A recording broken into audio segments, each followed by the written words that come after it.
একটা হচ্ছে যে প্যারাডাইমের কথা, এটা আমাদের কিছু ন্যূনতম নীতির মধ্যে সকলকে মেনে চলতে হবে। তার ন্যূনতম নীতিটা কি? নীতি হচ্ছে আমরা গণতান্ত্রিক ব্যবস্থাকে আমরা সকলে মানি, এখান থেকে শুরু করতে হবে।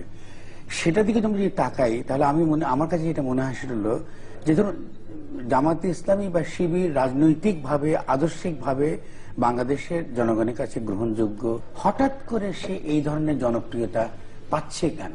শুধু এখানে নয়, শহরের মধ্যে তার জনপ্রিয়তা বাড়ছে, শহরের বাইরে তার জনপ্রিয়তা বাড়ছে। তার কারণটা কি? তার কি কারণ ঘটেছে? ফলে আমাদের খুব নিরপেক্ষভাবে বিচার করার ব্যাপারটা আছে।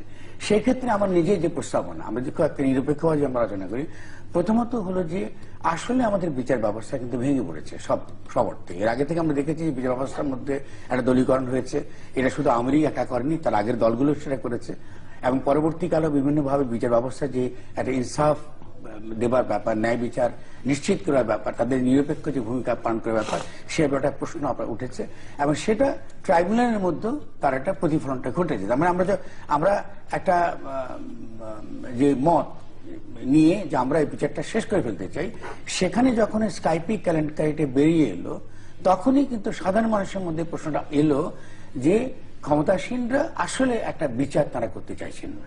এবং তখন থেকে কিন্তু একটা ক্ষোভ জনগণের মধ্যে কিন্তু তৈরি হচ্ছে।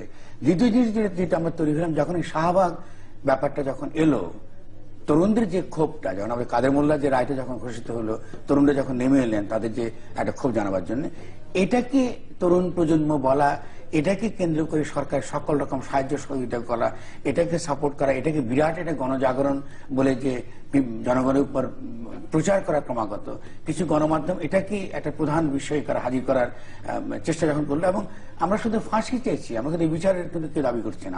আমরা বিচার ব্যবস্থার ত্রুটি আছে এবং আমরা এই ত্রুটি আমরা চাই না। আমরা বিচার চাই, একটা সত্যিকারের যেটা বিচারটা আমরা সকল এই দেশে একটা এবারে একটা জনমত আছে, সেটা না করে আমরা যখন রাত দিন ফাঁসি ফাঁসি ফাঁসি করছি, আমরা মঞ্চ ঝুলিয়ে রাখছি, ফাঁসির মঞ্চ ঝুলাবো, বাচ্চাদেরকে নিয়ে এসে ফাঁসি ফাঁসি করছি, এর প্রভাবটা সমস্ত জনগণের মধ্যে খুবই নেতিবাচক হয়ে পড়েছে। আমরা শহরের মানুষ কিন্তু এটা কিছু বুঝতে পারছি না।